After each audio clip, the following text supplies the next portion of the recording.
Hey, Foot Clan, right now, go to your computer, press pause after I say this, and go to your computer. Check out ultimatedraftkit.com. It is now available for pre-order for the 2018 fantasy football season, which means you get the Ultimate Draft Kit, all the player profiles, all the projected stats, the videos, the draft day tools, cheat sheets, rankings, tier breakdowns, the entire kit, which is updated all off-season long. It's not like one of those old magazines. It is the new hotness. UltimateDraftKit.com. Pre-order pricing available right now. Check it out. You will not regret it. Hey, this is Allen Robinson from the Jacksonville Jaguars, and you're listening to the Fantasy Footballers Podcast.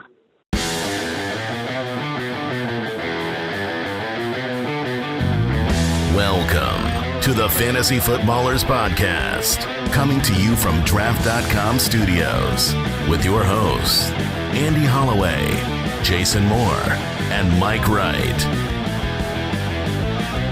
Welcome in, one and all. Always a pleasure to join you via the airwaves, digital media. The airwaves? It's just a thing that I've always wanted to say. We literally Welcome into the show, see? Turn off your transistor. You can watch us and listen to us through so many different mediums, but I'm pretty sure airwaves might be literally the only way that you cannot enjoy Incorrect. this Incorrect. We are part of the Fantasy Sports Network, and that is broadcast on terrestrial radio. We're coming in with which the zeros and ones through right the now. airwaves. We are recording. We've got a wonderful episode. We have some very fun trivia that we're going to do on the show today, and then talk about the answers to the trivia. And then we also have the much requested. That's the best part of the trivia. Which the answers? Yeah. Well, we're not going to talk about the questions so much. If you just give questions without answers, then we're a philosophy podcast. Right. Right, which and sometimes we do. Actually, most of the time we do questions without answers, so I don't know what you're talking about. But we also have a Dynasty Startup segment on the show today. So if you are in a Dynasty League, if you're planning on starting one this year, basically we're going to tackle some of the biggest questions for Dynasty Startups. Dynasty is a great format. We love it. We give most of our attention to redraft leagues and keeper leagues on the show. And so Dynasty is kind of another beast in and of itself, which is super fun. But Brooks has begged us. And, we're recording this on his birthday. Happy birthday, Brooks. So he asked us for this, and this is his gift. You sounded like a really sleepy Some cartoon facts. character. Here's some fun facts. About Brooks? About Brooks. Yes! Born in New Haven, Connecticut, June 6, 1967. Went to Yale University with a bachelor's in 1989. Huh. He currently resides in Brooklyn, New York. What did he study at Yale? From what I understand, he actually has a master's. Might have been finance. I'm not sure. But he's married to Elizabeth Cohen. And, his father, A. Bartlett Giamatti. And that's kind of the life and times. Very neat. Brooks. It's always good to get to know you a little bit better, Brooks. Right, and this is your chance. So happy birthday, Brooks. Thanks, guys. You're welcome. Does Giamatti have any nominations or Academy Awards? Oh, he most definitely could. He's eligible. Oh, let me see. Nominated for Best Supporting Actor for the film Cinderella Man. There we go. And that's it. I didn't realize we were in the presence of an Academy nominee. Yeah. Very impressive. Well, we're Academy nominees too. The Academy of Podcasters, Mike. I'm surprised you didn't remember that. Touche. And I just want to point out this Dynasty Startup segment. It's for the Foot Clan. They were asking, tons of Foot Clan were asking for this, As opposed to you, like you're Yes. not wanting people to think you don't know anything about Dynasty, and you've been begging for us to teach you the ways. across the Just wanted to know across the airwaves. We're here for the people. Yes, we are. All right, you can follow us on Twitter at the FF Ballers. I want to jump into the quick question, which is it's a PS to the last episode of the show.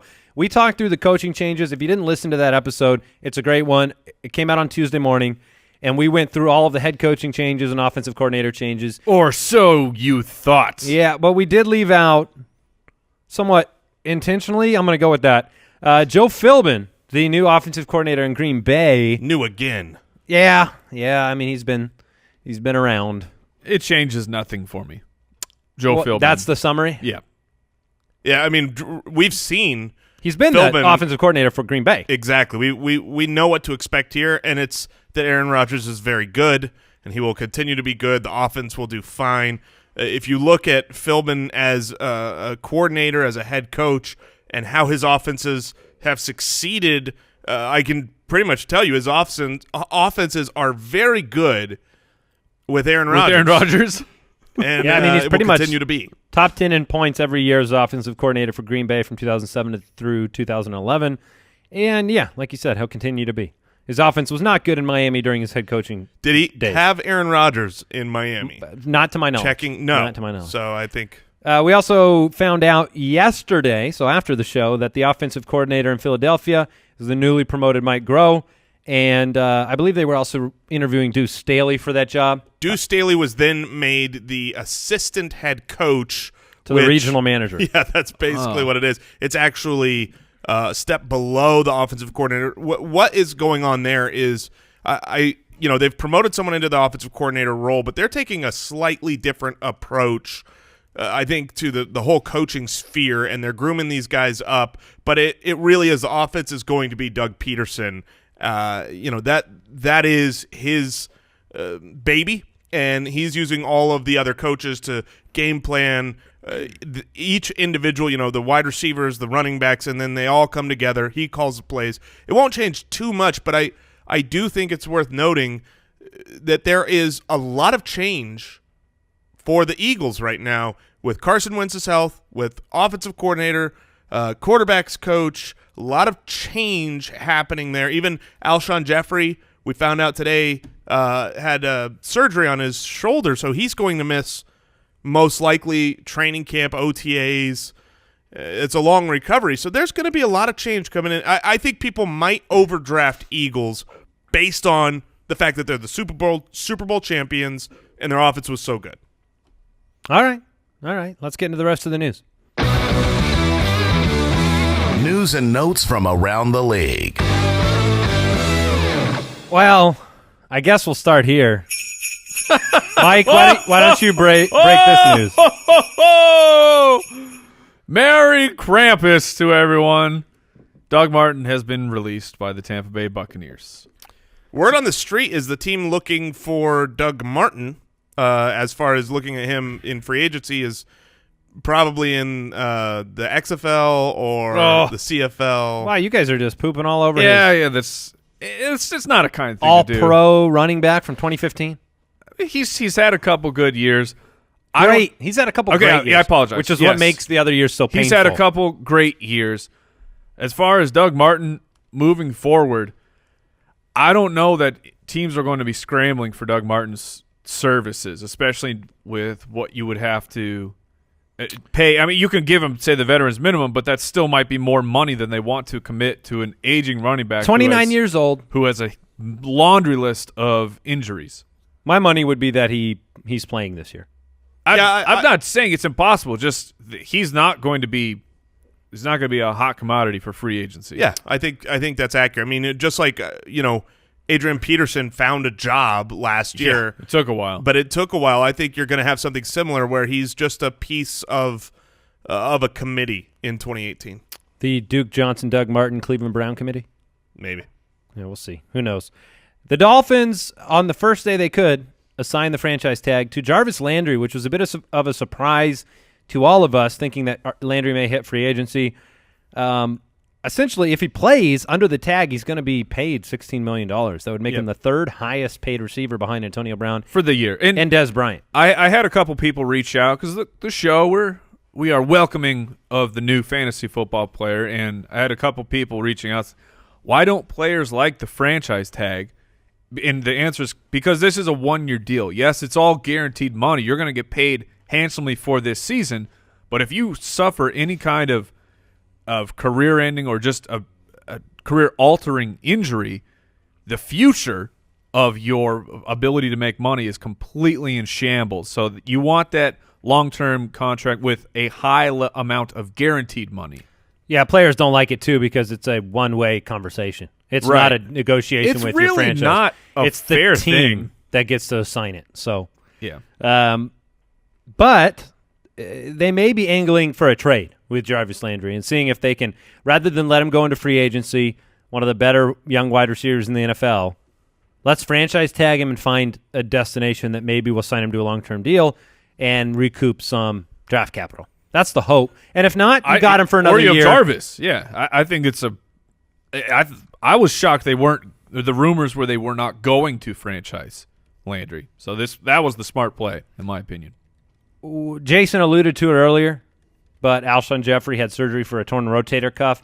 Supposedly, he had this throughout the entire season, played through it. It happened in training camp. Yeah, and so the hope is that he'll be ready, maybe as soon as the preseason. I would expect him to be ready by then. From my knowledge of the history of that type of an injury, this is not a quarterback recovering from a rotator cuff surgery, which we saw what Cam Newton try to recover from that and go through that process. So I would hope. I'm not going to downgrade Jeffrey based on this injury myself. Sure. Jason, it sounded like you might. Yeah, I might. I do think by week 1 of NFL action he should be recovered, and he's a great receiver. So I'm not going to, I'm not going to throw him down my draft board, but I will have caution and I'll be paying attention because it is a long. There's always recovery caution with timetable. Alshon Yeah. in his injury history. And then our last bit of news: someone out there heard my wish from the Wishing Well segment on Tuesday's show because step 1 looks like it's in action. There's a Colts reporter. Franklin Gore Is expecting that the Colts will not re-sign Frank Gore. So this is part 1 of you getting Carlos Hyde in there. Yes. Okay. Although I would take him to Tampa Bay as well. You don't think it's news that they're going to try to trade Trevor Siemian? the Broncos? We were discussing this His in-house. name is Franklin. This I love it. This just in. Every team is pretty much willing to shop their bad quarterbacks. If you want to trade for their quarterbacks that they don't like, right, that they don't want to have be the starter, they're usually available. Yep. Okay. That's it for the news. I just wanted to clarify. Yeah. You don't want mysteries out there of what if there's a team that went, man, that Trevor. We would have gone after Simeon if only we knew for sure he was available. All right, we're going to jump that. into the trivia. This is always fun to do. We're going to tackle a couple of who am I questions and then talk about some interesting stats and facts and figures over the last 3 years. And we're going to talk about some players that dominated during their first 2 seasons in the league and whether we think that'll continue. But I want to start with these who am I questions because I think they're both pretty good. And where's the drop, bro? Thank you. Oh, come on now. Yeah, I forgot your favorite drop of all time. Yes. I want to play a game. I couldn't get away with it. You just saved your. I saved you. And Brooks saved was the coming show, in. the integrity of the show. Your timeline would have been in flames if you left that one out. You're welcome. People pretty much tolerate everything that comes after that drop just to hear the drop. Yes. All the rest of this is just It's the best. okay. All right, who am I? You can play along with us from home. What? I don't know. That just that struck me as funny. That's how trivia works. Yes. I'm going to try to give him some time is all I'm saying. All right. Clue number 1 from weeks 7 through 17. I was the RB10 in half point per reception leagues. Okay. Okay, so from week 7 through 17, RB10. All right? All right. There's the groundwork. So not Lamar Miller. Got it. Right. There you go. Elimination. This is a game of guess who. 5 different weeks, I was a top 12 running back. That's the same number as Carlos Hyde, Christian McCaffrey, and more than Devonta Freeman, Lamar Miller, and DeMarco Murray. So you can eliminate those 5 names from your guessing game here. Okay. All right. So 5 different weeks, I was the top 12. Ooh, Do we have any early I have my guesses? Guess. I have my guess. How many clues are attached to this name? There are 5. There are 5. Okay, I'll let 3 come out then before I launch my first guess. There we go. Just to confirm. Yeah. Do you have one too, Jason, or are you just going to pretend like you have one? No, I don't have. I mean, I could guess, but I feel like there's very little information here so far. I went undrafted in most fantasy leagues. Okay, that's even better for my guess. All right. Should I get it out there? Sure. I'm going with Dion Lewis. All right, you're going with Dion Lewis. I'm going to go with Dion Lewis. Is that correct, Brooks? No, that's not right. I'm going to go. I thought I was thinking about going. It's funny with because Dion Lewis, but I've got that was two not guys. my official answer. I've got two guys that I want to guess, and they're on the same team. Would it be Jerick McKinnon or Latavius Murray after Dalvin Cook went down? Ooh. Let's go to the board. Oh! Is it both of them? It is They're one tied. of them. Do you want to take a shot? You got a 50-50 shot here. Yes. Yes. Despite the I get to guess after Jason. strong start from McKinnon, I'm going to go Latavius. I'm going Jerick McKinnon. It is Latavius. All right. Murray. We got there. The final clues that Brooks had put in there were I may hardly see the field in 2018 and that that would've nailed Jason used to love. Well, With that's me. the freebie. Yeah. That's like when you're playing Well, the that's- trivia at Applebee's and then they just say what the word is. Yeah, that's the fifth. I hope that's what he's done for All all right. the fifth. The final ones are like, you're an idiot. Here's the answer. He has. What's interesting about Latavius Murray is he is the perfect player for all of my league mates to draft. That's what all those stats mean to me.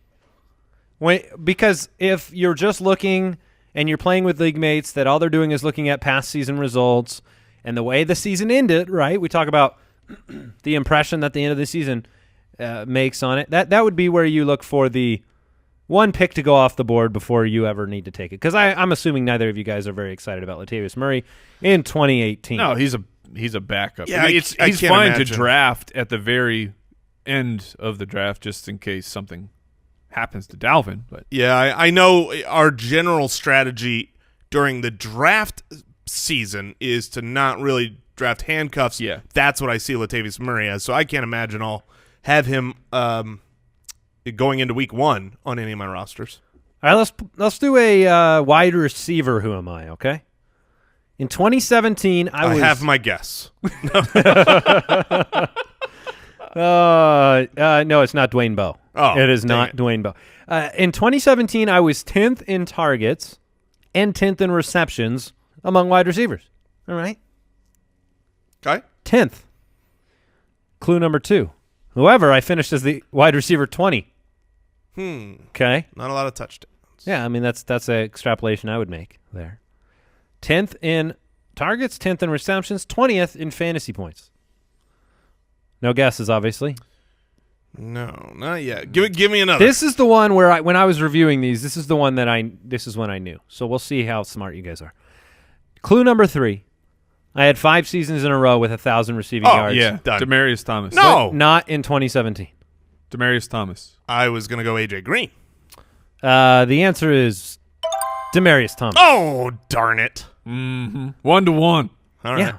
5 straight seasons with 1,000 receiving yards. 10th in receptions, 10th in targets. Obviously, the low touchdown numbers. The final clues were I haven't missed a game since 2011. And then he threw in I need Kirk Cousins as clue number 5. Kirk, that would be glorious. I forgot the wide receiver 20 because AJ Green was much yeah, better he was than a that. 1. Yeah. There have been My bad. I think Demaryius Thomas is going to be one of the more polarizing fantasy names in the 2018 draft season because you have one train of thought that fits with some reports that have come out that maybe Denver doesn't think he's the same player anymore. And then you have the argument, justified by those stats, that he just needs a quarterback and an offense that can put him in the position to take that 10th ranked receptions and 10th ranked targets and, be 10th in touchdowns in the league, which he's been much higher before, but then you're a top 12 wide receiver again. Yeah, I will still be in on Demaryius Thomas. Over Emmanuel Sanders. Yeah, I think so. I mean, they're pretty close. What about you, Jay? Yeah, I expect Denver to get a quality quarterback this offseason. And if they do, then I am So completely by on define board. quality. If they don't Quality get is Kirk Cousins, Case Keenum, someone kind of that tier. Okay. And I think if one of those guys were to show up in Denver, Demaryius Thomas and Emmanuel Sanders will both be drafted by myself quite frequently. My one counterpoint to that is I think if they miss out on Kirk Cousins, and let's say the the rumor mill right now is the Jets. The Jets are going to get Kirk Cousins. If that happens, I think that Minnesota franchises Case Keenum.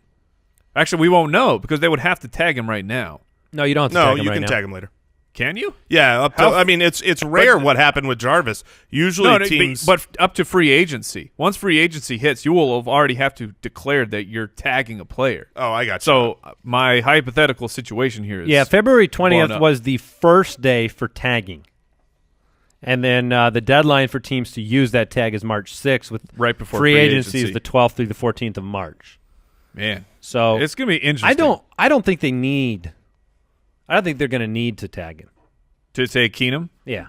I think they can keep him if they want him.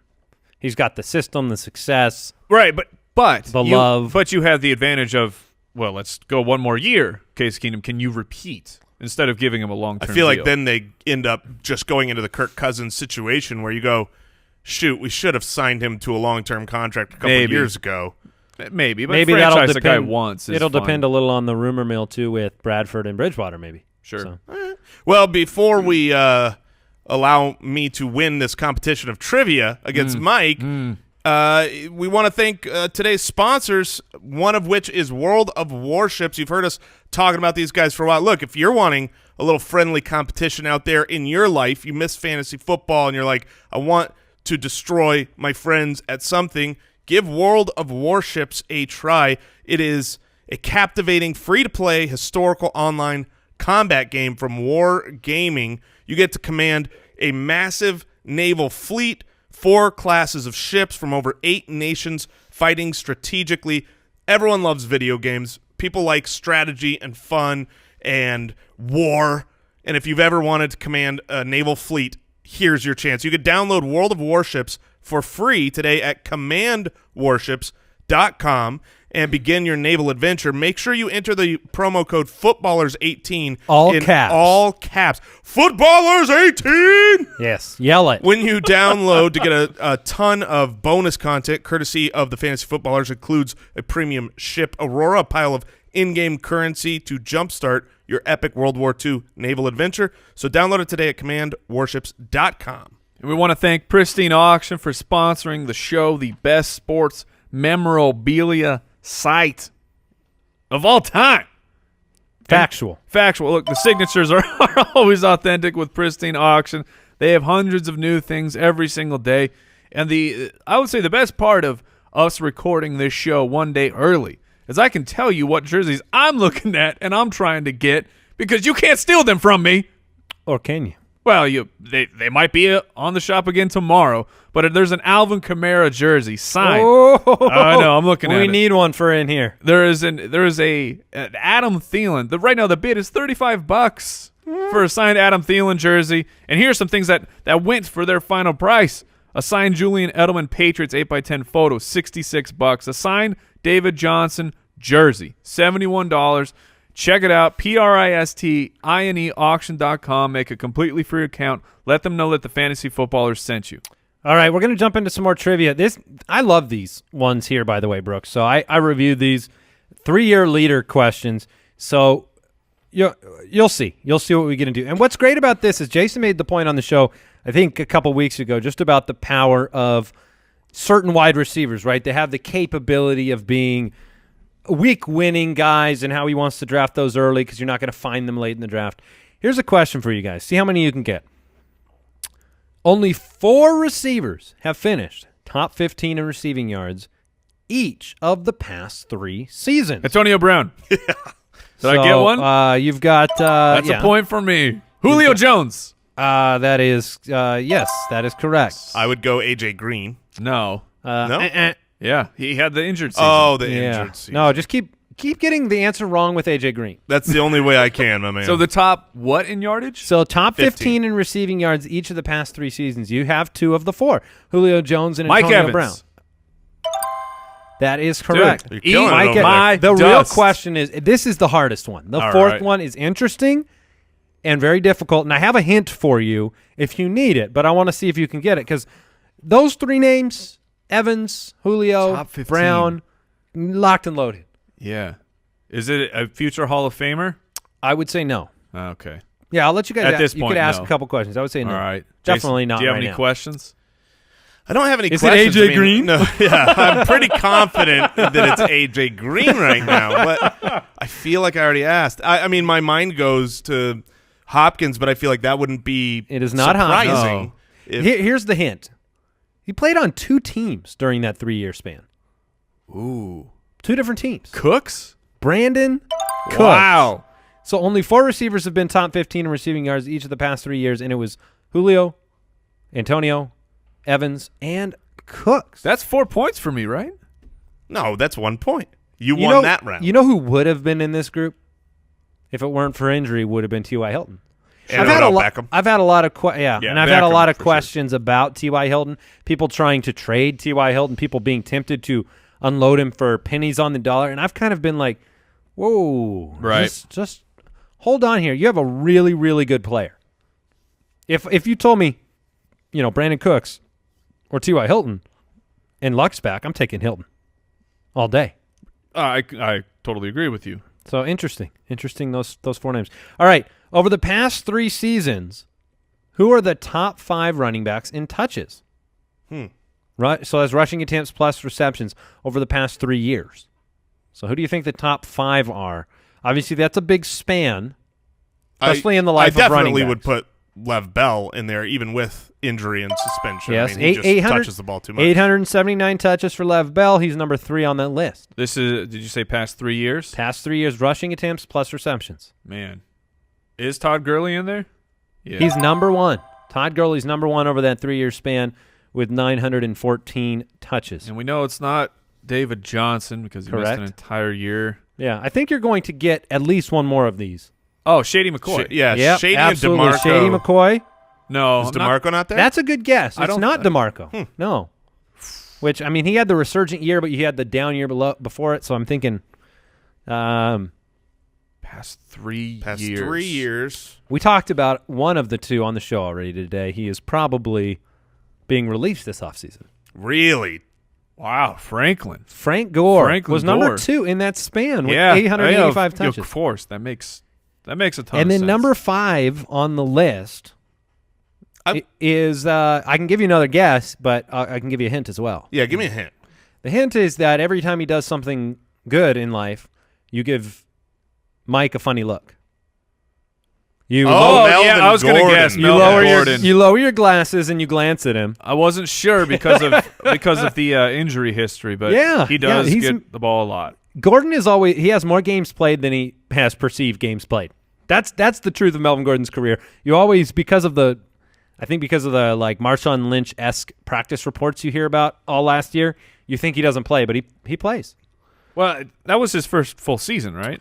Gurley, Gore, Yeah. Bell, McCoy, and Gordon. 13 games, 11 games for his first 2 years. So to have played that and be that high up in the touch ranking, I mean, his workload is undeniable. I know. I'll just give you these stats. I won't quiz you on them, but the same question over the past 5 years. Number 1 becomes LaShawn McCoy. Number 2 becomes Lev Bell. 3 is DeMarco Murray, as you brought up, Jason, Frank Gore, and then Matt Forte. Oh, man. Matt Forte. So Vintage Now, Matt Forte was actually going to be my guess there because we forget how involved he's been his whole career because of this past season and a half. okay. If you just broke it down by running backs with rushing yards only, so top 5 in rushing yards over the past 3 years, who do you think would be in there? Say that again? So top 5 running backs in rushing yards the past 3 seasons. Gurley? Gurley's number 2. McCoy would be in there as well. McCoy's number 1. Bell's number 3. Yeah, I was going to say I still think Bell That's would the be usual suspects. And then Gore's number 5, but we have a new entrant at number 4. So in the past 3 years? yeah, past 3 years, top 5 in rushing yards. Past Zeke's missed too many games. 3,000 yards on the dot. Wow. And he plays for the Falcons? the Falcons. Freeman. Devonta Freeman. Yes. Yeah, well done. Thank you. Devonta Freeman led 4th in the league in rushing over the past 3 years. This one's great. Let's do this one, and then I'll circle back to some different trivia. Then we'll get into the dynasty stuff. Top 5 running backs in receiving yards over the past 3 seasons? Lev Bell. Yes. Number 1. It's got to He's be number 3. In the past, how many? 5 years? 3 seasons. 3 seasons. Past Yeah. 3 seasons. If you look at the past Oh, yeah, 5 he misses seasons, he's games. number 1. Right. He's number 1. Yeah. Past 3 seasons. Oh, man. The past 3 seasons. Ingram? No. That's a good guess. I see. I'm thinking, how far down do you go? Do you go with the Theo Riddick type guys? You that probably should. Theo Riddick. He's number 2. There you go. Oh, With wait. 1,512. And you know who you're Duke gonna, yeah, you're going to Johnson. bring up Duke Johnson. He was number 1 Yeah. Wow. That makes with sense. 1,741 receiving yards, which is impressive. How many have we gotten there? That's 3. So you have Duke's number 1, Theo's number 2, Lev Bell's number 3, number 4. McCoy? No, McCoy is not in this He's not group. in that list. No. Wow. That's shocking. Yeah, I'm actually a little surprised. Shocking about stats. number 4 actually, because he missed nearly the entirety of last year. And David you like Johnson? to sing his name. Oh, David Johnson. He was David that dominant. Johnson, yeah, 1,403 rushing yards in that time span. And then the last one, loves playing in the Super Bowl. Loves it. Loves playing well in the Super Bowl. James White. James White. James Yeah, White is Super Bowl machine. sneaking in there.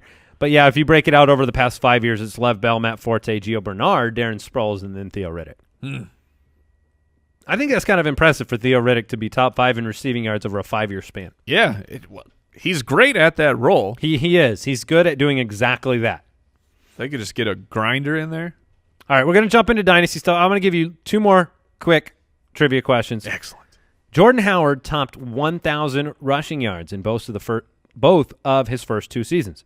There are 5 running backs still in the NFL who have done that in their first 2 seasons. Oh, man. Who are they? AP and Matt Forte have to be in that list. Peterson for sure. Peterson is in that list. Matt Forte is not. Yeah, Really? I don't know if he won 1,000 his rookie year. I don't believe he did.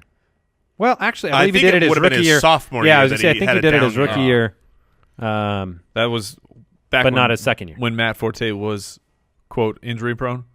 Right. Yes. Yes. When the narrative was that. The so. injury-prone tag makes me think it's not Frank Gore either, because early in his career he had injuries. So the first 2 seasons, 1,000 yards in both. I'm too busy looking at 929 in year 2 for Matt Forte. Okay. So number 1 is Adrian Peterson. Yes. Okay, so these are 5 still in the NFL as of the 2017 season. So Oh, so you're saying someone might be gone. yeah, I would say that one of them is definitely gone by now. Let's put it this way. Here's a hint.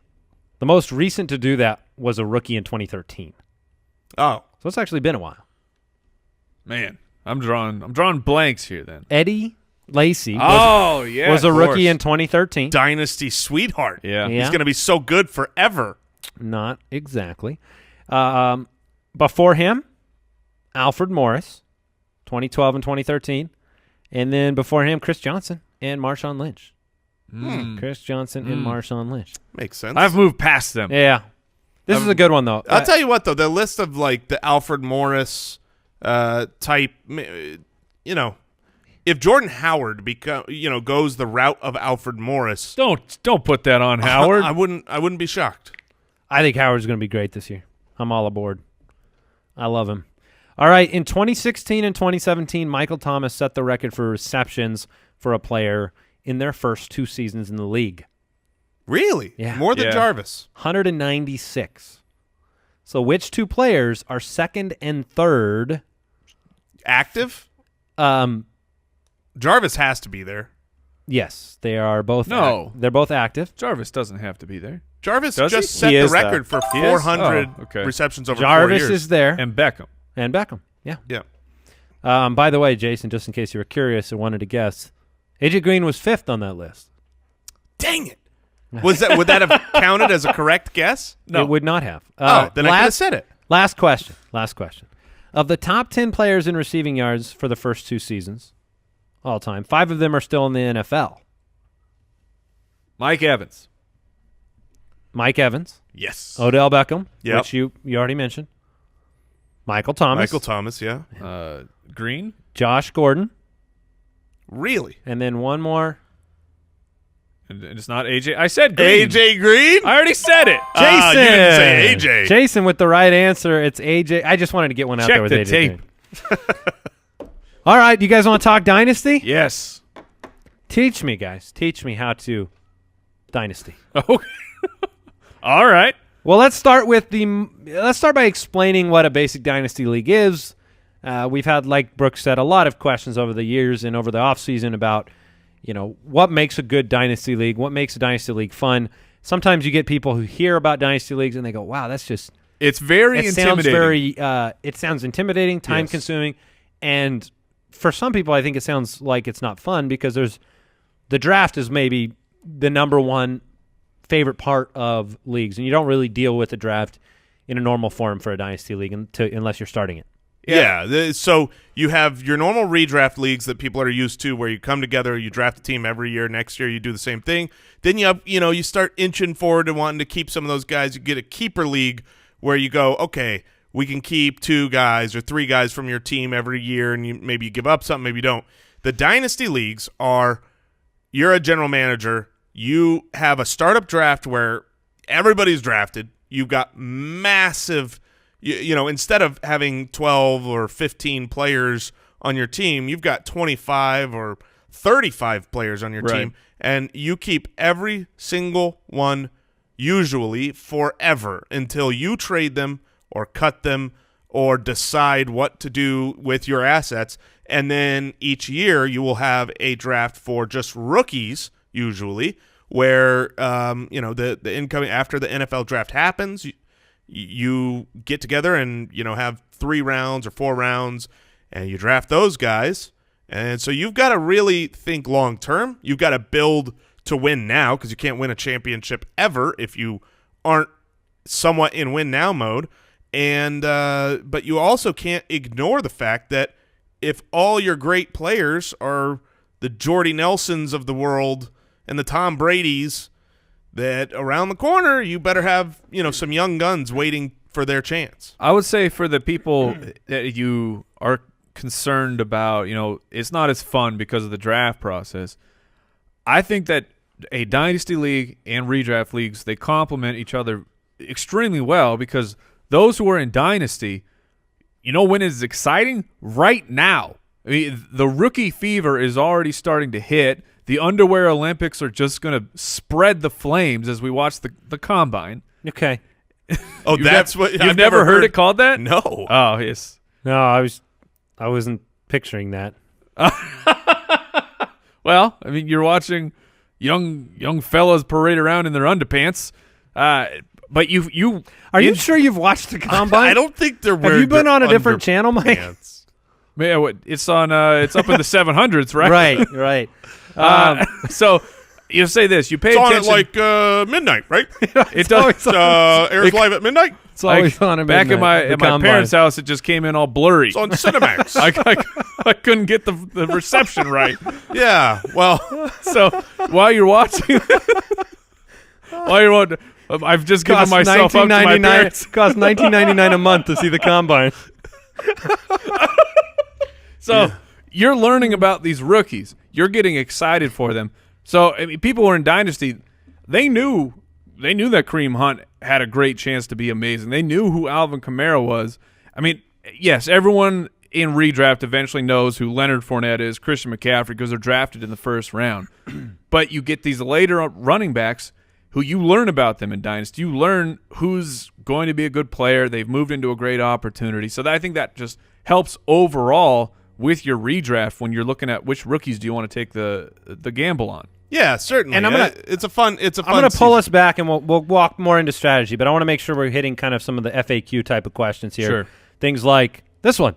Is there an optimal time to start a Dynasty league? Yeah. You do it after the Super Bowl or before or after the NFL draft or right now? What do you do? Yeah, I mean, as far as starting, you get together with your friends at any point in time and decide you're going to do it. So right now, but when is your optimal time? The optimal time to do it? Not how to get together with your friends. No, I'm saying like right now is an optimal time to start gathering the people. Go to footclanleagues.com if you want to find people in your area or people online, and get together. But I wouldn't start up the league now, because I think the optimal time for that is after the NFL draft. You've had some free agency. You now know where the rookies are drafted. That impacts so many other people because your startup draft. Are you defining when to draft or when to start your league? Because you can start your league now. Yes. You're talking about when to draft. Now is the perfect time to start a league, when to draft, and actually, I see your draft as the real start of the league, in the sense that you don't have a team or players or anything until that moment. But I would wait until after the NFL draft to do your startup, because the startup draft in a dynasty, it's going to affect the next 10 years. And so you don't want to just accidentally not know that so-and-so is going to be drafted by this team and then So in summary, mistakes. The time is after the NFL draft to do your dynasty draft. Yes. To do the draft, But like Jason's saying, you can get things started right now. Define what the league is. Get your scoring system intact. Half-point PPR is the preferred scoring format for us. But things like Not required. No. Of course, it's not required. But figure out what's the starting roster look like. In our dynasty league, because you have these huge rosters, we have 1 quarterback, 2 running back, 2 wide receiver, a tight end, but we have 2 flex. 2 flex and no kicker and no defense. We also made the decision to go no kicker, no defense. Now, you can have those. We have 16 bench spots and 2 IR spots to complete the roster there. Sure. So if you're getting all of those things worked out, I think it's fine to get it going right now. The commissioner of a dynasty league needs to be on top of things. Yes. That's one of the things. It is more demanding to be the commissioner of a dynasty league than it is to be the commissioner of a redraft league, right? Yeah. There's a lot more to keep track of. There's a lot more to organize, and obviously your draft is going to be much longer. From an owner's perspective, it does take more dedication to be a member of a dynasty league. And I think that's why it's probably the most important part of starting a dynasty league is who you start it with. If you don't have enough people that want to actually be committed to a dynasty league, that's tough to start one up with 3 or 4 guys. They're like, I'll try that out. I might.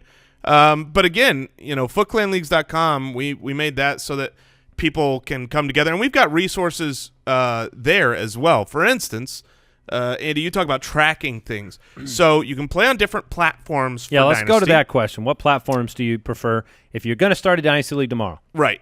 I prefer ESPN.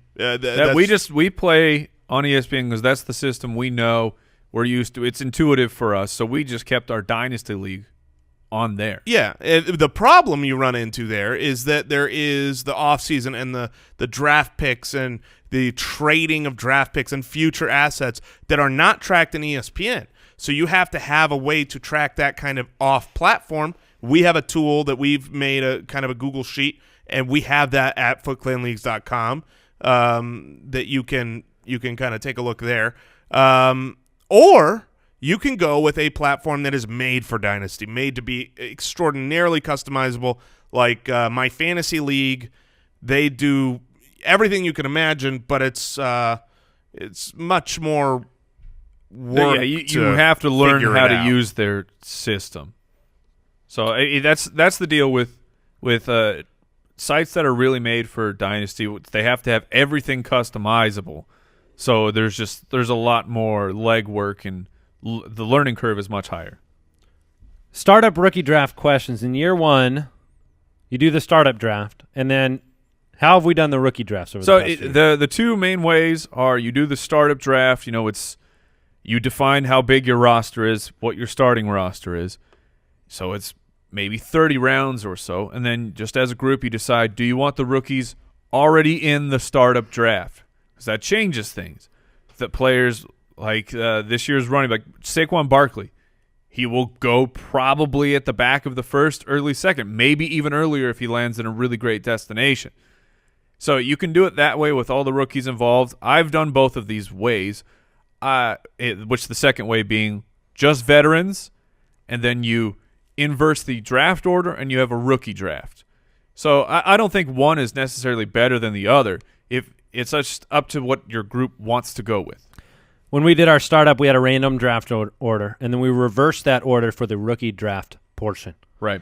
After year 1, we no longer did a snake draft, and we just did opposite order of final standings for the next year's rookie. If it's draft. good enough for the NFL, it's good enough for me. Sure.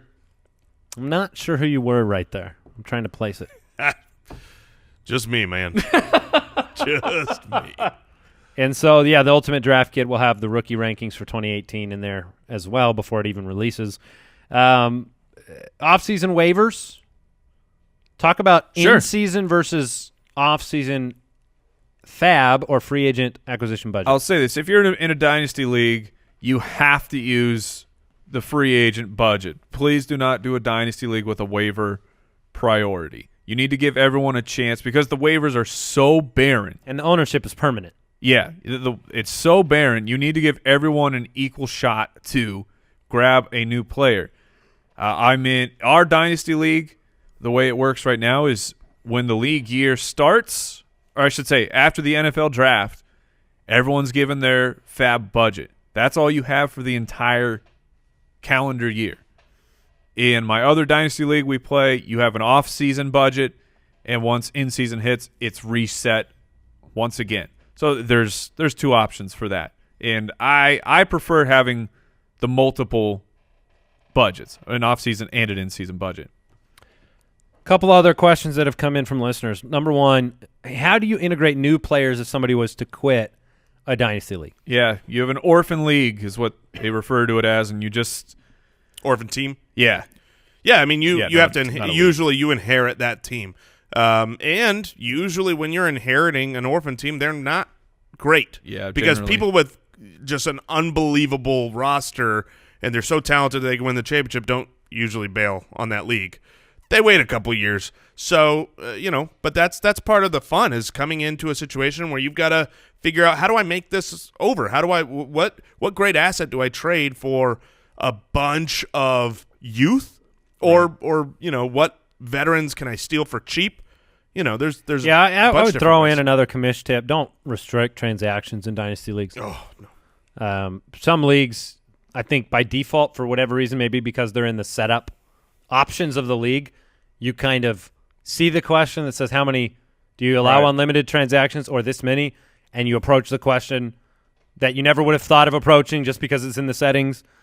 But allow people, especially in a dynasty league, to make as many transactions as they want to. When you're in a dynasty league, it's all about that. It's all about making transactions, trying to see the future, trying to act like a general manager in much more of a real sense than a regular redraft or keeper league. Now you have the question of, let's say your roster is full, and now you're doing the rookie draft. You have these new players. How do you handle that? Well, it's simple. You have to make cuts. Every rookie draft season, you have to make cuts to your roster.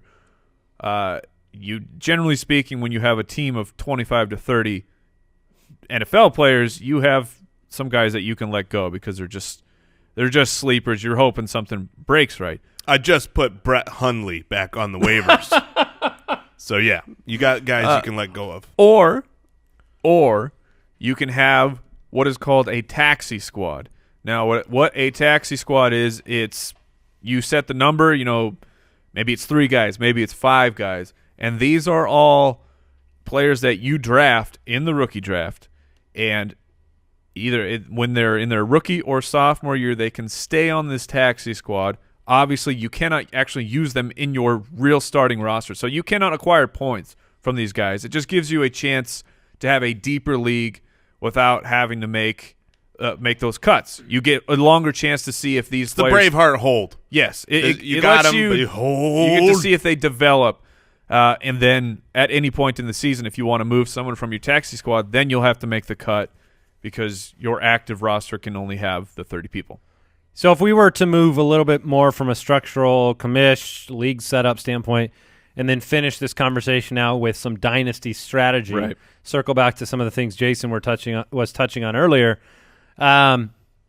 what are some of the big – let's say you're joining a league, you've been invited to a dynasty league, this is your first season. I guess I should be asking myself the question because I'm the dynasty league champion. Yeah, how did you do it? In this office. But what do you think are some of the more important things to remember when you're a dynasty owner And let's only say the things that, compared to a redraft league, we're Yeah. going to spend months and months and months talking about redraft strategy. So what are some things that adjust for a dynasty league? I would say the first tip I would give anybody going into a startup draft is running backs are not diamonds. I mean, they do not last forever. Running backs change so quick that I go into a redraft league and I think I want running backs. Right. My first round, my second round, I want the running backs. No freaking way for me in a dynasty do I really want to focus there, because even with a good option, I mean, there's great running backs that are going to be valuable. Zeke is a great option, but where he's going, I'd rather get a wide receiver that I know I'm going to have 7-8 years who's also great. So that's one thing. I think. Well, it's interesting though, because we did reflect on the dynasty landscape in the last 3 years. He's comparing rookie wide receivers, though. What do you mean? The rookie running backs have been hitting Oh, very quickly. You're saying in general draft picks? Yes. I'm sorry. Yes, Yeah. I was referring to rookies Yeah. specifically. Recently, the running backs have performed Yeah, better. so I think in your startup draft, when you're drafting vets, I mean, Yes, generally you see wide receivers. Yeah. They take the cake. I mean, the number one draft pick in a dynasty league right now is probably Odell Beckham It's Jr. Beckham or Hopkins. or DeAndre Hopkins, based on their age and the fact they play the wide receiver position. I will say I'm with Jason that generally in the early rounds of a startup, I'm going wide receiver, but I will not ignore talents like David Johnson and Le'Veon Bell who get that workload where they get the receptions of a wide receiver. So even though that the shelf life for that player will be smaller, it doesn't bother me because I don't overvalue youth. yes, And that's another huge tip. so do not overvalue youth. In every dynasty league is going to have 1 to 2 owners who love youth. They love the upside and the hope that these rookies are going to bring, because in 3 years, when all of their rookies hit and are superstars, their team's going to be unstoppable, except that's not going to happen. So my real first tip is play to win, not just now, every single year. Make moves and try to win, because I don't believe in throwing a season. Now, the only exception to that would be maybe you take over an orphan and there's just absolutely no chance. And you go full rebuild. You have to rebuild it. I get it then. But if you're in from the beginning, I'm playing to win this year and every year. And people overvalue youth and they let veterans drop. If that veteran still has a shelf life of 3 years, 3 years is forever in football. yeah, and then the last major tip that comes to mind is Don't play me in the title game. you do need to. No, the tip would be play Mike in the title game. Yes, That's actually Been there the that's last a great 2 tip. years, and you get to be champ if you play Mike. Yeah. No, it's to pay a little bit of attention to contracts, because just like age matters, how many years do they have left at an elite level? Looking at contracts Players is that are gonna something move. I don't ever think about for redraft even for keeper leagues. But in a dynasty, I mean, you've got to pay attention where you go, oh, it looks like Doug Martin will probably get released because they can get out of his money this year. Who's the backup there who might have a chance, to be a starter? And you grab a Peyton Barber cheap or something like that. So I would say just pay attention to those type of pieces of news. All right. I want to give you some resources. We brought it up before. Jointhefoot.com. You get access to Foot Clan leagues. You can find dynasty owners. We've seen a lot of Foot Clan listeners find a great group of serious owners, great people where you can, because that's the part that's hard to capture in a regular league, but in a dynasty league, it's essential to being able to function. There's a great article on our website, thefantasyfootballers.com, to kind of add to some of these overview points. It's written by Corey Evans. It's called An Introduction to Dynasty Fantasy Football, and you can go read that. I highly encourage that. And again, I'll remind you the Ultimate Draft Kit will have rookie rankings, so that'll help you in your rookie draft. Anything you guys want to add before we close things out? No. All right. Have fun. Yeah. Well, thanks for tuning in. Do not be intimidated by Dynasty. It's super fun. It's incredibly fun. Grab a co-owner if you need to. and you'll be good. Draft.com/ballers. Play some best ball. Goodbye. Thank you for listening to another episode of the Fantasy Footballers Podcast. Join our fantasy football community on jointhefoot.com and follow us on Twitter @TheFFBallers.